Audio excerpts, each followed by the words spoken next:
Thanks for staying with us here on TV5 News at 9. It's time now for Aging in Style with Vitale Wealth Management. Today, a look at interest rates and the impact on the economy. Many people saving for retirement are wondering how to protect their money while still getting enough to growth to keep up with inflation. Joining us now with everything we need to know is Vitale Wealth President and owner Joe Vitale. And before we dive in, don't forget to download Joe's newsletter, Financial Vitals, for all the latest in market trends and financial news. Just scan that QR code right now on your screen to gain access. Joe, good morning. Good morning, Lauren. How are you? I am good. So for those real quick who want safe options, what does safe really mean? And how do you define safety? Principal protection, stable income, low volatility, or something else? All of the above. All of the above. So it's safety when you're in a retirement. A lot of times we can look back at what happened in 2022, where a lot of people were in the bond market and they say, well, I have my safe money in bonds. Well, bonds lost 15% that year. If you're only living on yield and just the interest that you're getting and the return as income, that's okay. It'll come back. But what if you need that money for emergencies? You need to have an emergency fund. So it's good to have safety, something that can't lose value when volatility happens.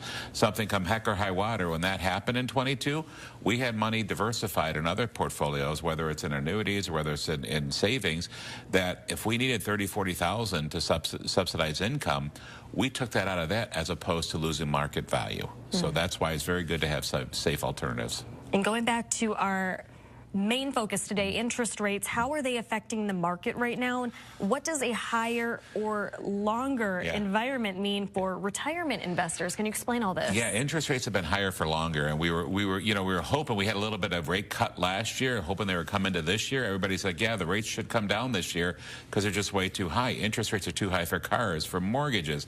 You're seeing people not able to afford a house right now. They can't pay 6%, 7%, and it just ticked up. So we're hoping to see rates start to come down to kind of, spur the housing economy, because really in the housing market, we're not seeing a whole lot of inventory. Starting to see a little bit more right now, but people are holding on to their 3% mortgage because they don't want to get a 6% mortgage. They don't want to move. So that's hurting and borrowing money on interest rates, on credit cards, on loans. It's hard right now. Really, we feel the pinch. So we're hoping to see interest rates come down a little bit, but I don't think we're going to see it as quick as we wanted to, maybe a little bit later. All right. And when we're talking about those safe options, what are some relatively safer places we can park our money today? Right now, we're still seeing decent rates at CDs. CDs are paying, but we're starting to see it come down. Money markets have come down as well. We are seeing some great ideas with annuities. Annuities are still paying 5.5%, 6, close to 6% for 4, 5, 6, 7, 8, 10 years. We've got some great rates, and you can still take money out as you need to. So that's a nice, safe place to go right now. All right, and let's talk bonds. How are they performing right now? What should retirees know about bond prices moving opposite interest rates? Yes. So usually when interest rates go down, the bond values go up. They have an adverse relationship, right? When the interest rates go down, then the bonds go up. When they go up, the bonds go down. So we started seeing when the rates went down, the bond values went up. Which is great, to see the portfolios go up. But then when they're up, the values keep going down. So we're seeing them as not as performing as good as we wanted to see.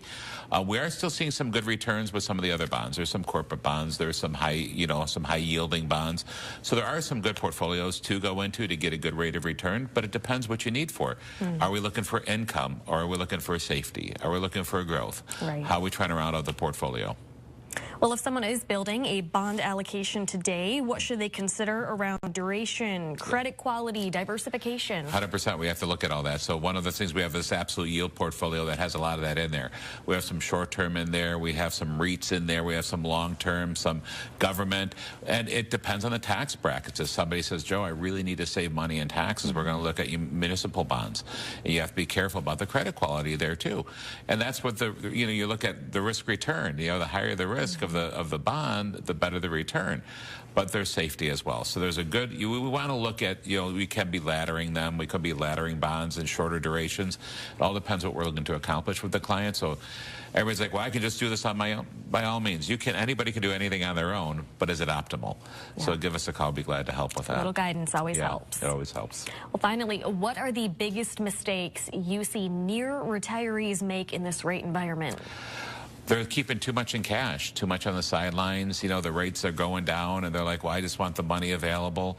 They're also sometimes they're locking in to longer maturities when they need the money shorter. Or they're trying to, I had somebody say, well, I want to make as much money in the next year as possible, put it at risk. You don't want to do that. If you need it in a year, you can't be risky. So a lot of times, and they're not taking advantage of it. We had like last year, we had a 6.2% guarantee for 10 years. Well, that went away, and now the best we can do is probably about a 5.7.